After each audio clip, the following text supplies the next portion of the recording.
que les gens soient davantage éduqués. Pour garder sa femme dans la maison, il n'y a pas que la prière. Il n'y a pas que la prière, il n'y a pas que le manger et le boire. Donc il faut l'équilibre en toutes choses. Et lorsque ces choses ne sont pas équilibrées, il y a des frustrations. C'est pourquoi les jeunes chrétiens divorcent à tout moment.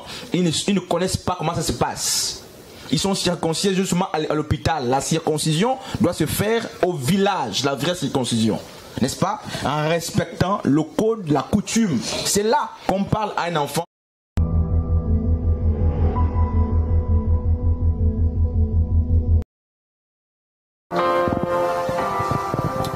Le divorce est la rupture officielle d'un mariage civil ou religieux, liant précédemment deux personnes ou plusieurs en cas de polygamie. En droit, il se distingue de la séparation de fait, sans conséquences juridiques, et de la séparation de corps. Un problème central dans la problématique du divorce est de conceptualiser le risque, particulièrement à des fins de travaux appliqués. Nous sommes bien sûr dans le contexte chrétien. Alors, aujourd'hui, nous sommes avec le docteur Christ et bien sûr l'ancienne Anne, qui vont bien sûr donner leur avis, leur point de vue sur la thématique, bien sûr, qui n'est sans doute que le divorce en milieu chrétien, causes et solutions.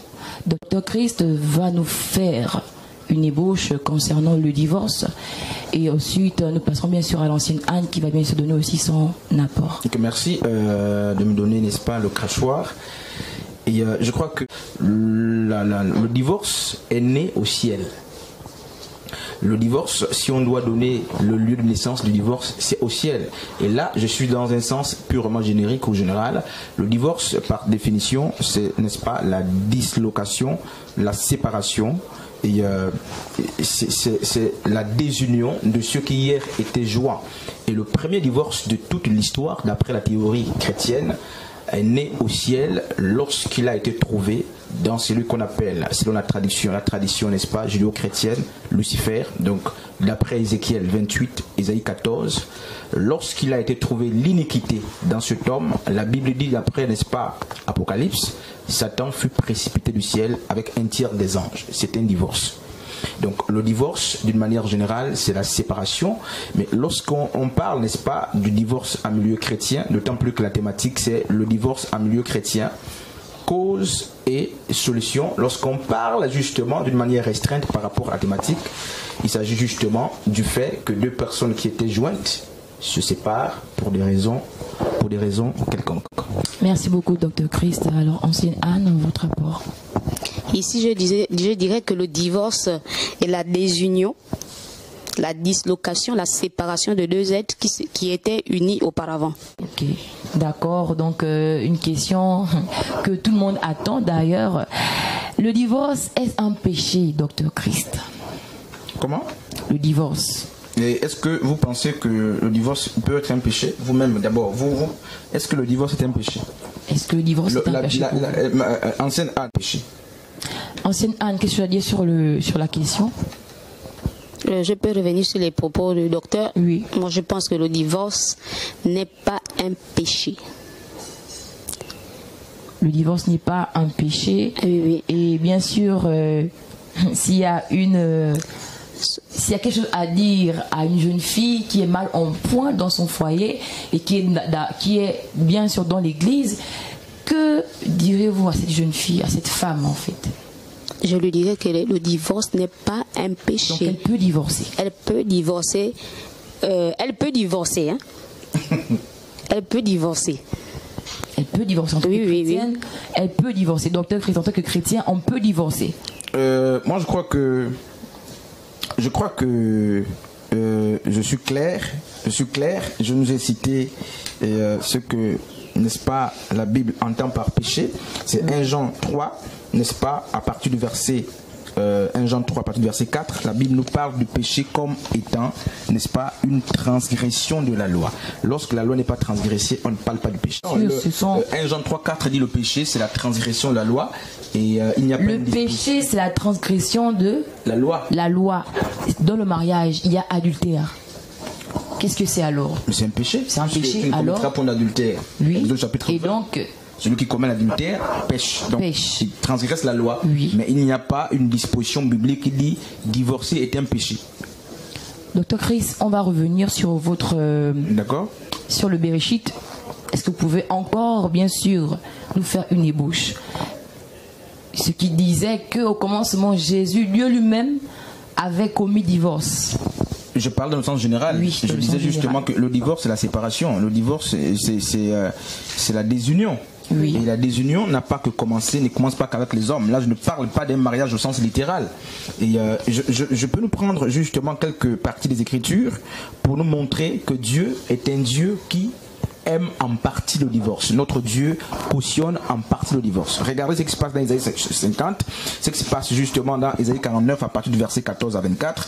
Quand vous prenez justement ces textes et même dans Jérémie, depuis le Jérémie 3 à partir du verset 8, quoique juste répudier l'infidèle Israël à cause de tous ses adultères, n'est-ce pas, et que j'ai lui eusse donné la lettre de divorce, j'ai vu que la perfide Judas, sa sœur, n'a point eu de crainte et qu'elle est allée se prostituer pareillement. Donc Dieu, plusieurs fois dans l'histoire biblique, a répudié, n'est-ce pas, s'est séparé pour un temps, n'est-ce pas, de Israël, qui est ici personnifié, donc le peuple d'Israël. Donc Dieu est un Dieu de divorce en partie. Et on voit avec le cours de l'histoire que plusieurs fois, Dieu a divorcé d'avec Israël, qui est l'image aussi de son épouse. Dieu a plusieurs fois divorcé. Ce n'est pas pour autant que nous sommes en train d'encourager le divorce, mais nous montrons justement que le divorce a commencé avec Dieu. Que ce soit en termes de légitimité ou en termes de mariage, Dieu est un Dieu qui divorce.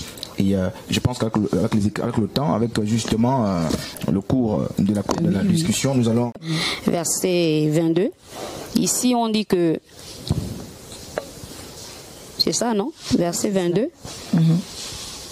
Ils ne prendront pour femme ni une veuve, ni une femme répudiée, mais ils prendront des vierges de la descendance de la maison d'Israël, ou une veuve si elle est la veuve d'un sacrificateur. Oui. Alors là, je ne comprends pas bien. Je voudrais que le docteur m'explique à partir de femmes vierges d'Israël et le reste. D'où la question était à deux volets en fait. Non, la restriction, n'est-ce pas, est donnée à un type de personne. Il s'agit des sacrificateurs. Donc il était interdit d'après... Mais aujourd'hui, nous sommes sur, bien sûr, on est plus le type lévitique pour dire les sacrificateurs.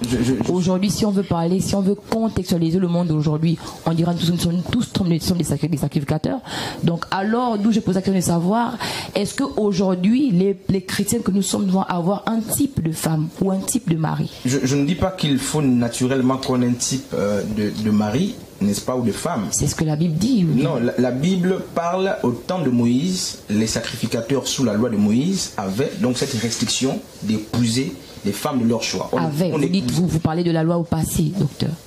Mais bien sûr, parce que nous sommes sous la loi, n'est-ce pas, de Christ. Nous sommes sous l'âge de l'alliance. On n'est plus soumis à toutes les exigences, toute la réglementation de Moïse. Moïse s'adresse à un peuple, aux Juifs. Et la loi de Moïse n'a plus, n'est-ce pas, de poids sur nous. Donc au temps de Moïse, les sacrificateurs avaient cette restriction de ne pas épouser, n'est-ce pas, n'importe quelle femme à cause de leur fonction qui était sacrée. Nous ne sommes pas au même temps que Moïse. Nous ne sommes pas au même temps que Moïse, mais aujourd'hui, si on remarque bien les différentes origines des mots qui minent certains couples chrétiens, on va bien sans doute voir que quelque part, il y a ces points-là qui sont notés. Il y a ces points qui sont notifiés. Parce que aujourd'hui, on voit des chrétiens qui écoutent par exemple des femmes, par exemple païennes, c'est pas interdit, mais on se retrouve à faire beaucoup de choses qu'on pouvait ne pas faire en fait, si on avait pris certaines précautions. D'où je pose la question de savoir, est-ce que pour vous il y aura un type, sinon du moins est-ce qu'il y a un type, selon votre opinion, de femme ou de mari à avoir en tant que chrétien? Il y a pas, moi je crois que je veux m'inscrire en faux. Je sais que le thème c'est les causes. Oui, causes bien sûr. Voilà, les causes et les solutions. Ça peut être causes une des causes, ouais. Moi je crois que Oui, vous parlez, vous voulez faire comprendre aux gens qu'il y a un type de femme qu'il faut épouser. Si Dieu interdit, n'est-ce pas, aux Lévites ou aux Juifs de prendre des femmes, parce que rappelez-vous que les Juifs, les Hébreux, n'est-ce pas, avaient épousé, au retour de l'exil, le peuple du Seigneur avait épousé tout genre de femmes.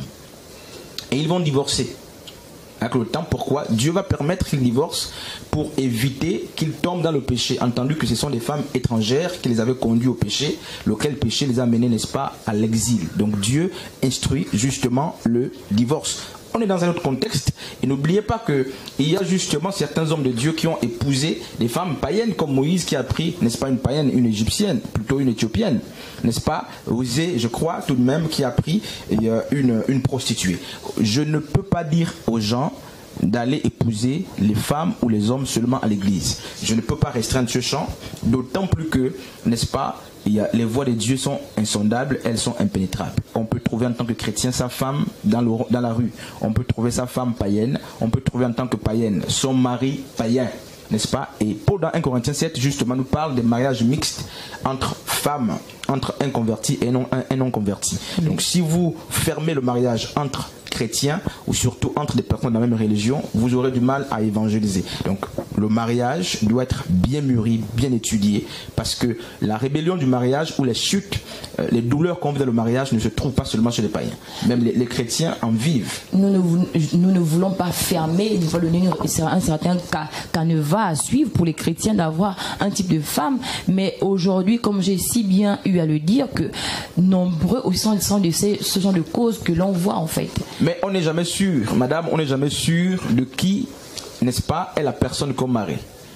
C'est vrai qu'il faut atténuer les choses, il faut maximiser les moyens de sorte que, n'est-ce pas, la grande partie soit à notre avantage.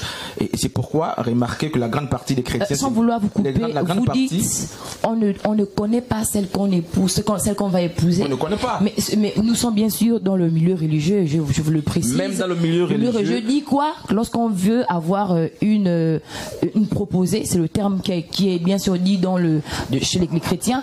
Lorsqu'on veut avoir une proposée, je prends l'exemple d'une sœur, je veux me marier. Il y a un homme qui s'est avancé vers moi et il a demandé à ce que je puisse être son épouse demain après-demain. Et si on ne se connaît pas et que après, lorsque le mariage est consommé et qu'il y a des problèmes qui pouvaient être résolvés avant, que faut-il faire alors? Vous énoncez un très bon point, docteur. Non, je vous assure que l'homme est une monade. En philosophie, on dit que l'homme est une maison close sans fenêtre. L'homme ne peut pas être connu dans sa totalité, même quand on est chrétien.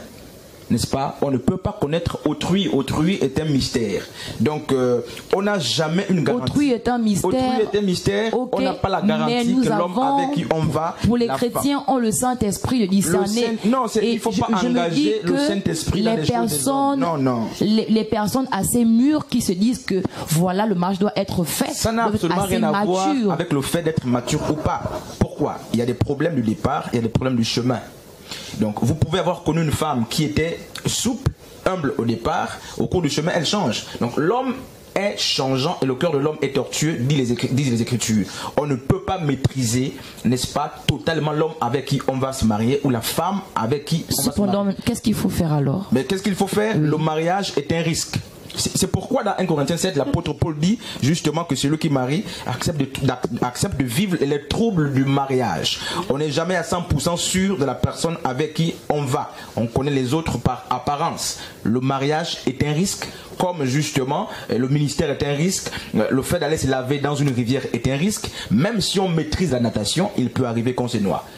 Parce que l'eau change à tout moment. Donc on ne peut pas prétendre qu'on connaisse, qu'on maîtrise la personne avec qui on va se marier. Malheureusement, même le Saint-Esprit ne va pas vous aider à maîtriser la personne. L'homme est changeant. L'homme est changeant en cours du chemin, mais il peut complètement changer. Alors si vous dites l'homme est changeant, donc je ne vois pas pourquoi est-ce que certains pasteurs vont commettre un certain type de procédure qu'un ne va. Ce n'est pas parce que l'homme est changeant qu'on va abroger. Dans ce cas, ce n'est pas parce que l'homme est changeant. Parce que la majorité quand même des cas de divorce, c'est pire en milieu chrétien, vous le savez très bien. Ce n'est pas parce que l'homme est changeant qu'on va annihiler, n'est-ce pas, les bonnes manières. Les bonnes manières voudraient qu'on entame les procédures. Mais ces bonnes manières aussi entraînent parfois certaines chutes. Non, les bonnes manières n'entraînent pas certaines chutes. Ah, si. Il est normal qu'on encadre les personnes qui veulent se marier. Il y a des témoignages. Il est mariage qu'on encadre des personnes qui veulent se marier. Il est naturel. Et même si les risques, les problèmes arrivent après, ça ne peut pas annihiler, n'est-ce pas, ceux qui étaient... Donc, par la suite, bien sûr, j'aimerais demander à l'ancienne Anne, c'est une femme, c'est une mère, et je pense qu'il y a beaucoup de filles qui viennent à elle pour nous demander, elle va nous dire aussi, bien sûr, les causes qui minent certains couples religieux. Certaines causes, ancienne Anne, docteur Christ, certaines causes, bien sûr. Ok, je crois que c'est même ça le centre de débat, les causes, n'est-ce pas, du divorce en milieu chrétien. Je crois que il y a plusieurs causes et dans un numéro, nous les avons évoquées. Et je disais hier justement que l'une des causes principales et qui explique le divorce, c'est la question des fondements. Des fondements, parce que en toute chose, il faut que le fondement soit véritable. Et lorsque le fondement est raté, n'est-ce pas, et naturellement, la maison qui est bâtie sur le sable sera éprouvée et elle court, n'est-ce pas, le risque de tomber parce que le vent va souffler. Donc plusieurs foyers, plusieurs relations matrimoniales sont basées sur des mauvais fondements. Et il y a des jeunes qui se marient comme ça à l'église avec des faux fondements, la précipitation, l'envie, la peur de... ça chauffe, on a peur de brûler, là tout ça, avec la pression, des mauvais enseignements de l'église qui instruisent aux gens de courir ou de vite se marier pour certains. Donc quand les fondements sont faux, mais le mariage court en grande partie, c'est la première cause, le risque justement, le risque de tomber. La deuxième cause que je peux évoquer, c'est que les gardiens du mariage, qui gardent le mariage, il y a des gens qui se marient parce qu'ils ont assez de moyens, il y a des gens qui se marient et qui comptent sur leur beauté, il y a des gens qui se marient et qui comptent sur, n'est-ce pas, leur capacité d'éloquence, leur diplôme, et ils en ont fait, n'est-ce pas, les gardiens de leur mariage. D'autant plus que on le voit dans la société. Malheureusement, le psaume 127, depuis le verset 1er, nous dit que c'est Dieu qui garde. Si Dieu ne garde pas, et ceux qui gardent, gardent en vain. Donc, après les fondements qui sont parfois faux, pour justifier les divorces en milieu chrétien, il y a aussi la question, n'est-ce pas, de la garde du mariage, qui garde les foyers des gens. Si Dieu ne garde une maison, ceux qui gardent travaillent en vain. Si Dieu ne veille sur une demeure, ceux qui veillent en vain. Donc un foyer dont Dieu n'est pas la base ne peut pas être gardé par Dieu. Donc ça fait double cause. Troisièmement, si vous voulez, et une des causes aussi qui explique les divorces en milieu chrétien, ce sont les stratégies pastorales prophétiques qui sont mises en place pour amener très vite les gens à se marier. Et nous avons plusieurs sœurs, plusieurs frères qui se sont mariés à cause, dit-on, des prophéties. On ne se marie pas sur la base de Dieu m'a dit, Dieu m'a dit, Dieu m'a dit, c'est du mensonge, n'est-ce pas? Et c'est une cause qui amène le désordre. Et les gens se marient sur la base des appétits. Les gens se marient, n'est-ce pas, sur la base des mensonges. Au départ, on dira que c'est Dieu. C'est le même Dieu qui a permis le divorce, mais plutôt qui a permis qu'ils se marient. C'est le même Dieu qui a amené que le pasteur bénisse les mariages. Mais à la fin, nous sommes étonnés que ceux que Dieu a bénis soient désunis. Et je vais m'arrêter par là pour n'évoquer que ces trois causes, mais je vais revenir. D'accord. Ancienne Anne, par rapport à cela. Oui, moi, je vais évoquer quelques causes. Je reviens sur le mensonge. Oui. Lorsque le mariage est fait sur des fausses fondations, la maison va s'écrouler. Ici, on peut remarquer le mensonge dans un couple. Lorsque un couple est bâti sur le mensonge, nous pouvons percevoir la perte de confiance et le manque de confort dans un foyer. Ouais. Je peux aussi évoquer ici l'infidélité et la trahison. Notre Dieu est un Dieu fidèle. Lorsque nous nous marions, nous allons devant Dieu et devant les hommes. On se jure fidélité. Mais on peut remarquer que dans les ménages, dans les couples, le mensonge, l'infidélité devient de plus en plus exagérée. On peut voir la femme qui trompe son mari, le mari trompe aussi la femme. Oui. Ce qui amène la trahison. Normalement, la vérité. La femme doit être véridique face à son mari, le mari aussi face à sa femme. Je peux m'arrêter là pour le moment. D'accord. Donc à ces causes, je ne sais pas, le docteur devait rebondir. Oui, il y a d'autres causes. Je nous faisais remarquer que dans Genèse, lorsque Dieu place Ève à côté d'Adam, Adam avait, n'est-ce pas, déjà une mission particulière et Ève venait pour aider. Oui. Malheureusement, on ne respecte plus ce contexte matrimonial, n'est-ce pas? Adam était équipé, mais il n'avait besoin que d'aide. Et il va falloir que les jeunes qui aspirent au mariage ou les différents impétrants, les aspirants, respectent un tant soit peu, n'est-ce pas, ce contexte. Il y a aussi un problème de virilité. C'est que avant de toucher la virilité, donc j'étais en train de dire que l'ancienne Anne parle du confort. C'est-à-dire que il faut que l'homme prenne soin de la femme. Et lorsqu'il n'y a pas ce confort, lorsque cette responsabilité n'est pas mise au point, naturellement, le foyer peut être bousculé et la femme qui revendique est dans ses droits. Parce que la Bible dit, les désirs de la femme se porteront vers son mari, en tout et pour tout. Un problème de virilité. C'est que hier, je disais justement dans un plateau que c'est l'arbre qui porte le fruit, qui décide du temps de la chute de son fruit. Et naturellement, la méthodologie naturelle voudrait que les fruits tombent lorsqu'ils sont mûrs. Il ne faut pas que les fruits soient picorés en haut par des oiseaux migrateurs, je l'ai dit hier. Et donc c'est le parent qui décide de faire tomber, plutôt l'arbre qui porte le fruit, qui décide de faire tomber son fruit. Et l'arbre ne peut faire tomber le fruit que lorsque ce dernier est mûr, sauf lorsqu'il y a l'intempérie, lorsque le vent souffle et tout ça. Ça veut dire qu'on parle de la formation. Et beaucoup de personnes vont en mariage sans être formées. Sans être éduquées. Sans être éduquées. C'est le feu de paille. C'est des gens qui s'agitent, qui portent maintenant les tenues, tout ça. Mais c'est pas suffisant. Les gens ne sont pas éduqués. Éduqués sur le plan, sur tous les plans. Oui. N'est-ce pas? Même sur le côté sexuel, intime. Il faut que le père et la mère, n'est-ce pas, les parents prennent le soin d'éduquer les enfants qui vont en mariage. Sinon, l'incontinence ou l'insatisfaction d'un partenaire peut être une cause de frustration. Donc parfois les parents peuvent être à l'origine même. Les parents s'ils n'ont pas pris éduquer un enfant, c'est pas donner du pain et du manioc seulement. Il faut prendre le temps de s'asseoir avec l'enfant, montrer comment on se lave, comment on peigne les cheveux, comment on lave les assiettes, comment on fait le lit. Et à un âge de maturité, on montre à l'enfant comment rester avec sa femme ou son mari. C'est de la responsabilité parentale. Et lorsque vous avez des échecs dans les foyers, en grande partie, les parents sont responsables. Ils ont démissionné. Donc la démission parentale, en ce qui concerne l'éducation, peut être une cause, n'est-ce pas, des divorces en milieu chrétien.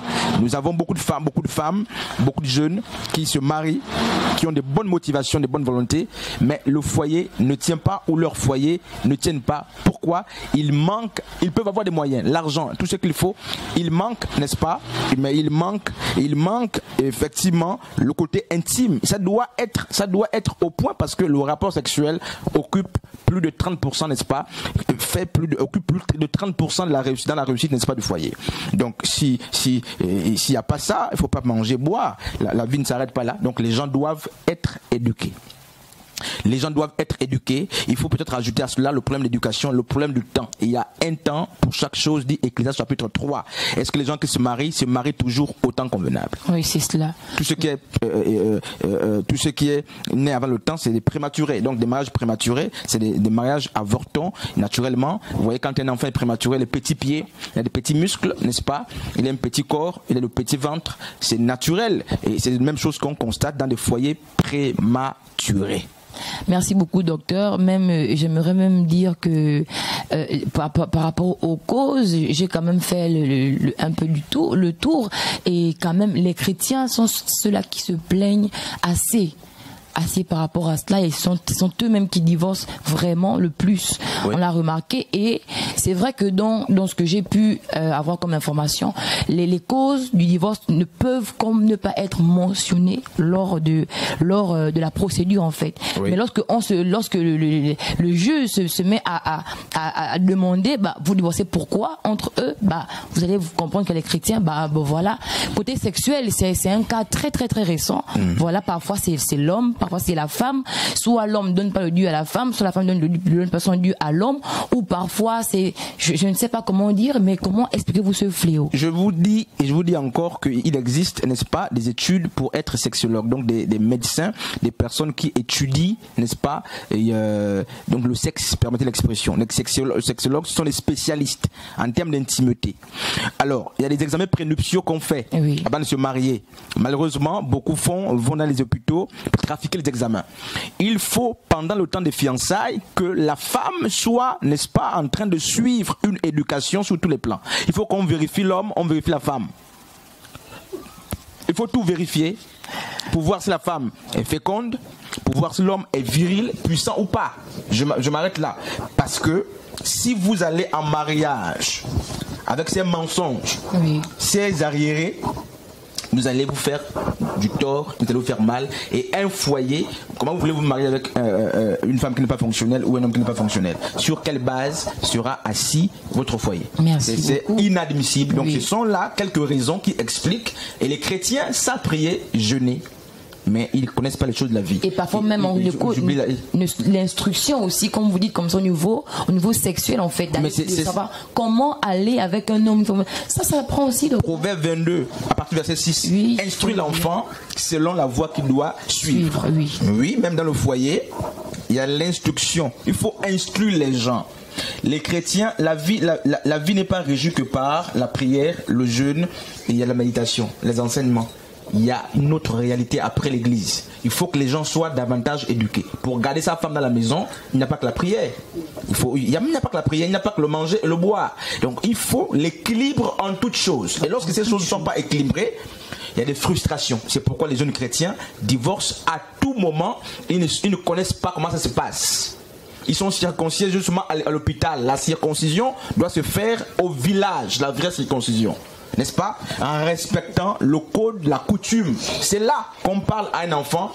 C'est là qu'on prophétise sur ses lendemains sexuels. Mais lorsque vous n'avez pas connu ces choses, les bains qu'il faut, vous les avez, n'est-ce pas, satanisés, vous les avez diabolisés. Mais alors que, regardez les quotas, par exemple, vous allez vous plaindre des quotas. La renommée des quotas au Gabon, c'est que ce sont des hommes forts, des femmes fortes. Très qui ont.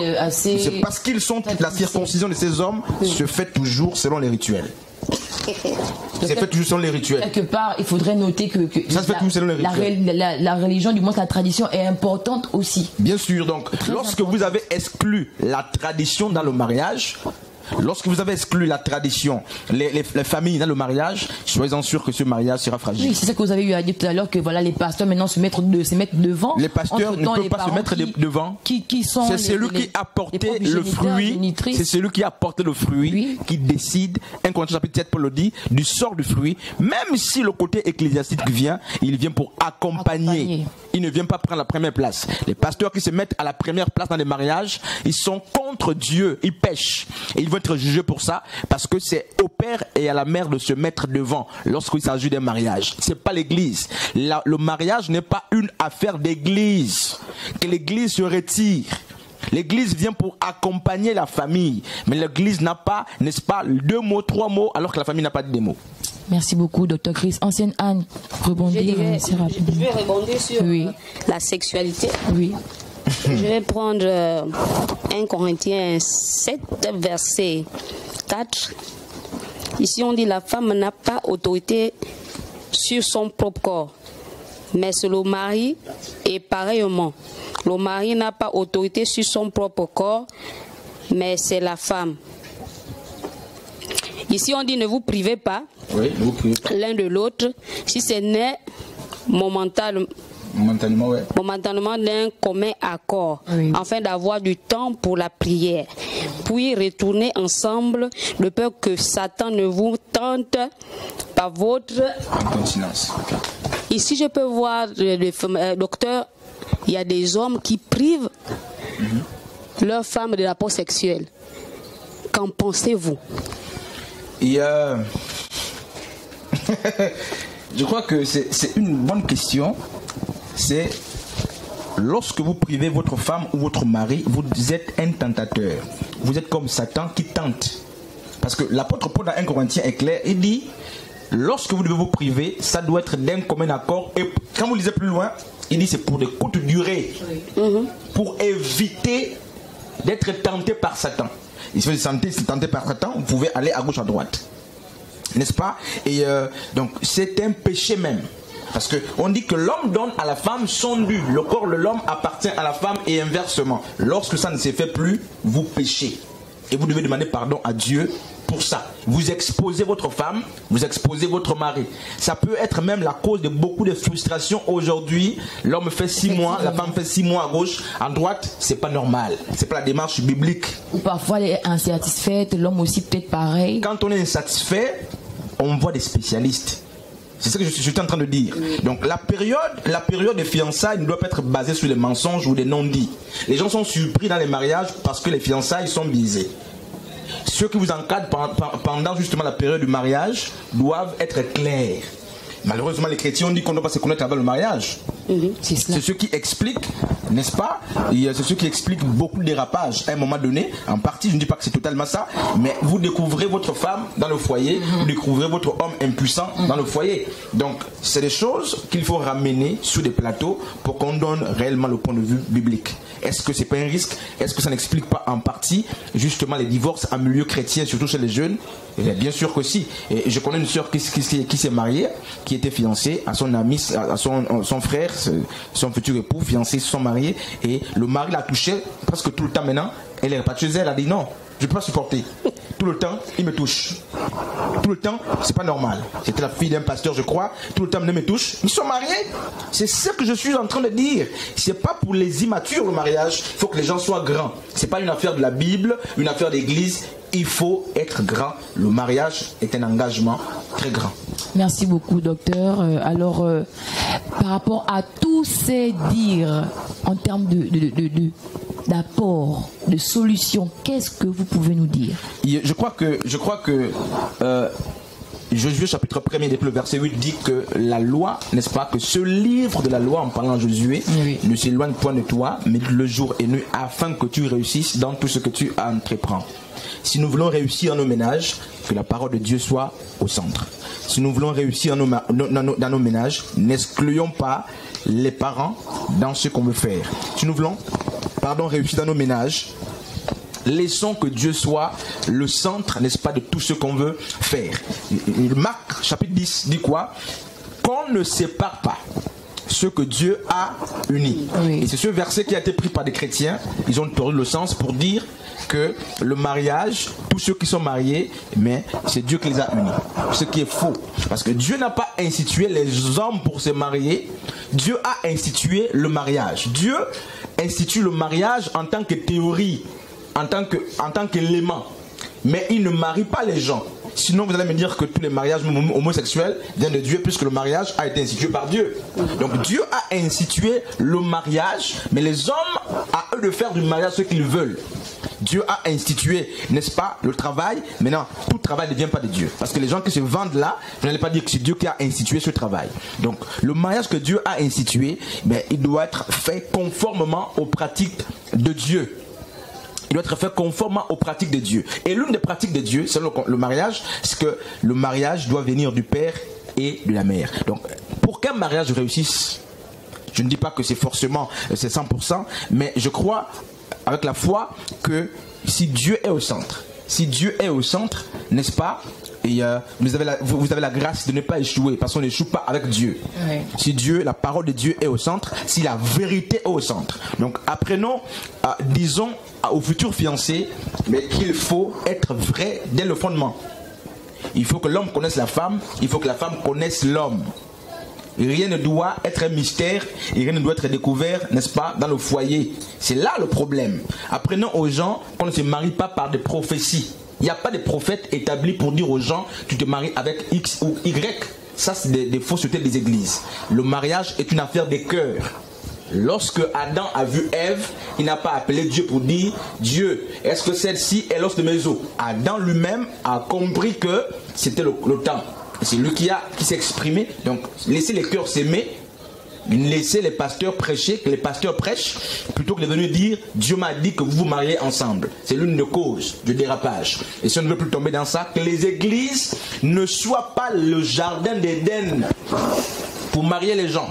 Pourquoi? Parce que les églises, aujourd'hui, si vous voulez marier, allez dans les églises éveillées. Il y a des églises éveillées que je connais dans mon village, tu amènes 70 000, tu amènes 50 000, le reste c'est l'église qui fait. mais l'église n'est pas là. Après, lorsqu'il faut aller avec sa femme, lorsqu'il faut nourrir sa femme, l'église ne sera plus. Les mariages qu'on fait parce qu'on a cotisé à l'église, ce n'est pas des bons mariages. Ce n'est pas des bons mariages. Vous devez prendre à main votre foyer dès le départ. C'est une mauvaise habitude. Donc, pour faire court, quelques solutions, c'est que la parole de Dieu doit être restaurée, elle doit être au centre, que les gens prennent suffisamment de temps pour être éduqués. Oui. Voilà, parce que s'il n'y a pas d'éducation, on ne peut pas se marier. Supporter une infidélité, il faut être éduqué, que les gens passent plus de temps avec leur père donc, et leur mère, donc avec leurs parents, parce que c'est au pied de ces hommes, n'est-ce pas, qu'on apprend la réalité du foyer. On n'apprend pas le mariage à l'église. L'église vient en complément. Ancienne Anne, solution? Au pied du maître. Au pied du maître. Nous devons faire recours à nos parents. Oui. Nous devons aller vers nos parents pour être assez éduqués. Nous devons marcher dans la vérité et dans la confiance. Dieu doit être au centre de chaque couple, afin que le divorce ne puisse pas prendre place. Excusez-moi. Nous devons avoir pour fondement la parole de Dieu, la mettre au centre de nos foyers, de nos couples, pour que le mariage soit bien réussi. Amen. Merci beaucoup, ancienne Anne. Alors, on a parlé, nous avons parlé, vous avez débattu, vous avez donné vos avis, vos points de vue et autres. Maintenant, je vous pose la question, individuellement, accepterez-vous de divorcer, ancienne Anne? Moi, je dirais non. Même si un bras venait à se casser, même si l'œil venait à se percer, même si une partie de votre corps venait à se couper, en tant que chrétien, vu qu'il y a Dieu dedans, comme a dit un chant. Mais pour qu'on arrive à ce que le bras puisse être cassé, coupé, c'est tout un processus, non? Oui, avec les infidélités et autres. Infidélité, on a dit que l'amour supporte tout, non? Donc, selon ancienne Anne, l'amour supporte tout. Donc, alors, à la question de savoir si je peux divorcer ou non, je suis très sceptique. Je crois que il est dit ceci. Si ton œil est une occasion de chute pour toi, si ta main droite est une occasion de chute pour toi, il est préférable de la couper. Si je me suis marié aveuglement, n'est-ce pas, et si les fondements ont été faussés, si la vérité a manqué dès le départ, et que tôt ou tard, Dieu me fait la grâce d'ouvrir les yeux, de constater. Rappelez-vous que Léa est allée en mariage avec qui? Isaac, avec Jacob plutôt. Jacob va épouser Léa, pourquoi? Parce qu'il était aveuglé à cause du mystère de la nuit. Jacob épouse Léa alors qu'il vient pour épouser Rachel. Mais le mystère de la nuit l'a séduit. Il ne s'est pas rendu compte que la femme avec laquelle il était la nuit n'était pas celle qu'il aimait. Et très souvent, on se marie aussi et on est emporté par le mystère de la nuit. S'il m'arrive d'être emporté par le mystère de la nuit, lorsque le jour apparaît, je vais divorcer. Je vais divorcer et si les raisons sont bibliquement justifiables, je vais bel et bien divorcer, surtout lorsque ma vie en dépend, lorsque le ministère en dépend, lorsque le nom de Dieu en dépend. Merci beaucoup, docteur Chris Gamaliel II. Nous précisons que voilà, c'est le leader de l'Assemblée Yeshua Ministries, retour à l'évangile véritable du Gabon. Et bien sûr, à sa droite, l'ancienne Anne de la dite Assemblée. Alors, très chers téléspectateurs, nous voici bien sûr au terme de ce fétichisme. Nous espérons que tout ce qui est sorti aujourd'hui de nos bouches vous ont vivement enrichi, vous ont vivement fait du bien, comme du mal aussi pour certaines personnes.